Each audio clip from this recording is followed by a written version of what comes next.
Are you going to be a lion or a sheep? The king of the jungle or another insignificant number in the herd? A leader or a follower? What up, my plant-based paisans? This is the Plant Father coming to you with another edition of Plant Based Mafia, where we are getting healthy and kicking heart disease's ass. I'm going to be reading Chapter 9 of Dr. Esselstyn's famous book, Prevent and Reverse Heart Disease, Getting Heart Attack Proof. Chapter 9 is frequently asked questions. It's a pretty short chapter, so I hope that you've listened to the first 8. And if you're interested in reversing heart disease or helping someone in your family or a friend reverse heart disease, this is a fantastic book to get. You could listen to my podcast and listen to my YouTube channel and listen to these videos, but regardless, you should have this book on hand. So let's jump right into it. If you have read this far, you now know what you need to do. But if you're like most of my patients, you still have some serious questions. In this chapter, I will address some of the most common concerns. Can I change? Many patients have told me how difficult it is to change.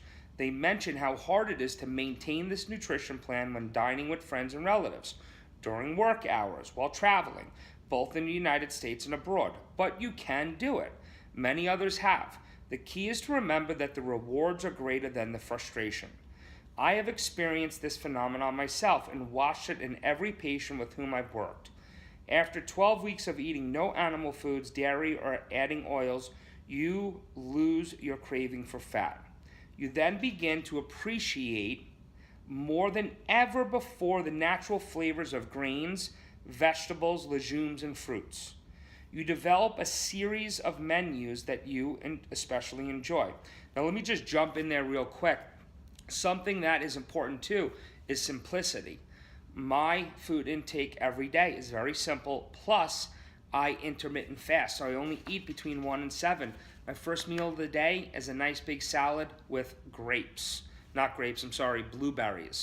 And I buy a fat-free, oil-free, organic pomegranate salad dressing from Whole Foods. It's an absolutely delicious dressing.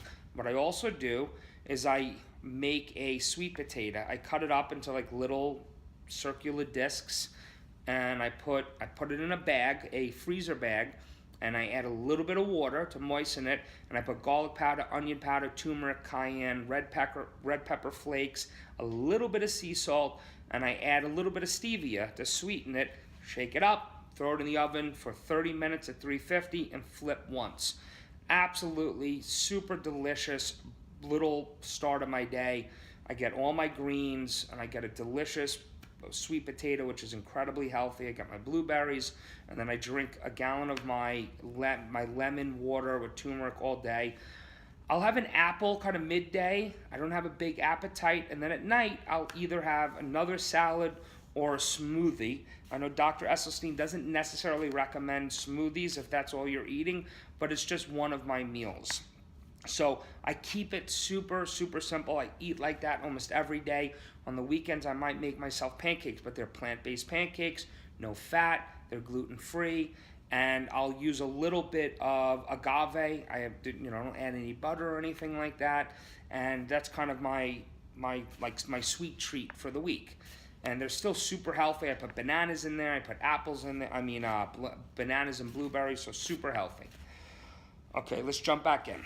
Occasionally, friends get interested in what you are doing and daringly invite you to their homes for no-fat meals. You discover restaurants that actually will cater to your needs. You can change. While switching to a strictly plant-based diet, you may seem challenging at start. All you have to do is stick with it.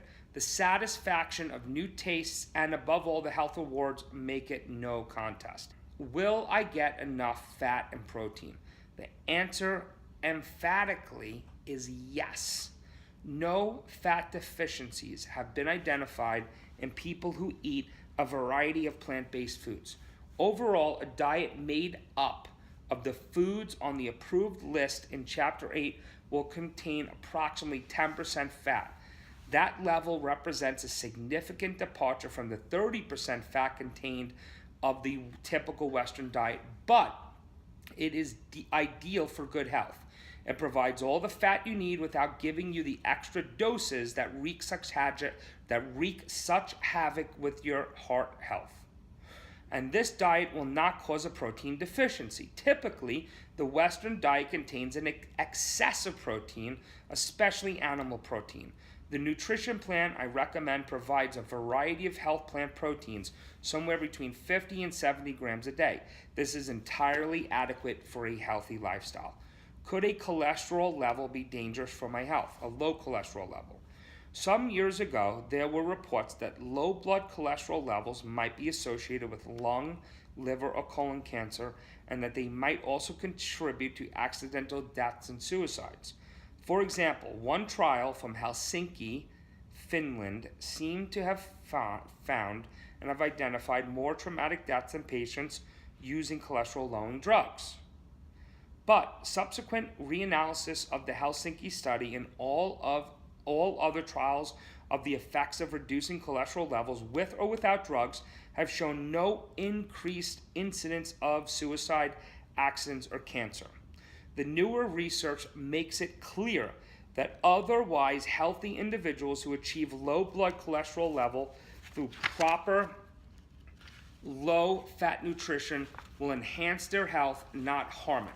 The West Family Heart Study found a reduction in both depression and aggressive hostility among those on a low-fat, cholesterol-lowering program compared to the control group eating the standard high-fat diet.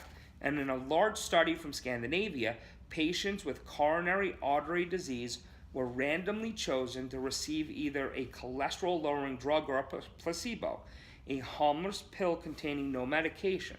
The members of the group that took the drug lowered their cholesterol by an average of 35%. After 5.5 years of follow-up evaluation, they had experienced significantly fewer deaths, fewer new heart attacks, and fewer angioplasties and bypasses than those who took the placebo, and they showed no increase at all in deaths from accident, suicide, or cancer. Big news. Will I have enough strength and energy? If you believed all the advertisements that bombard us in print and on television, you'd think that people who didn't consume dairy and animal products couldn't possibly get the nutrients they need for strength and energy. Nonsense. The truth is that excessive consumption of animal protein badly weakens our bodies. Among other things, it accelerates the loss of calcium through the kidneys, leading to the brittle, porous bone condition called osteoporosis. And take a look at the examples that nature offers. The elephant has huge, strong bones to support its weight. Has anyone ever seen an adult elephant drinking whole milk for calcium? The muscles of a Aberdeen Angus bull are most impressive, but it is highly unlikely, to say the least, that any of those bulls have ever eaten steak. There are plenty of examples of human athletes who achieved greatness nourished by plant-based diets. Art Still, a lean, muscular 270-pound defensive end, was convinced of the benefits of plant-based nutrition during his playing days in the National Football League. Carl Lewis, the champion sprinter, switched to a plant-based diet in the 80s, and the World Championship track meet in Japan in 1991. At the age of 30, he became the only man in history to broad jump further than 29 feet 3 times in one afternoon. At the same meet, he set a world record for the 100-meter dash and ran the anchor leg on the record-setting 4x100-meter relay team. Or take the Esselstyn family. In 1984, the whole group joined Anne and me in moving toward eliminating dairy products, meat, and oils from our diet.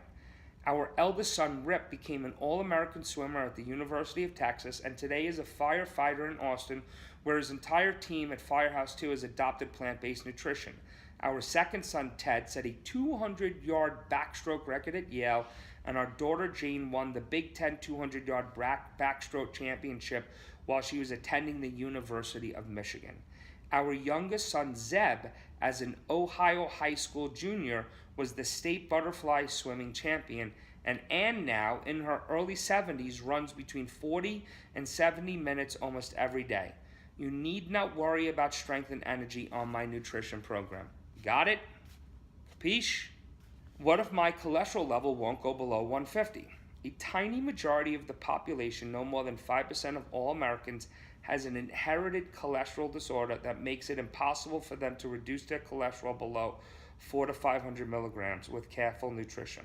Such patients need to be monitored by highly qualified cholesterol specialists, and in rare cases may require liver transplants to help them regain the ability to reduce cholesterol.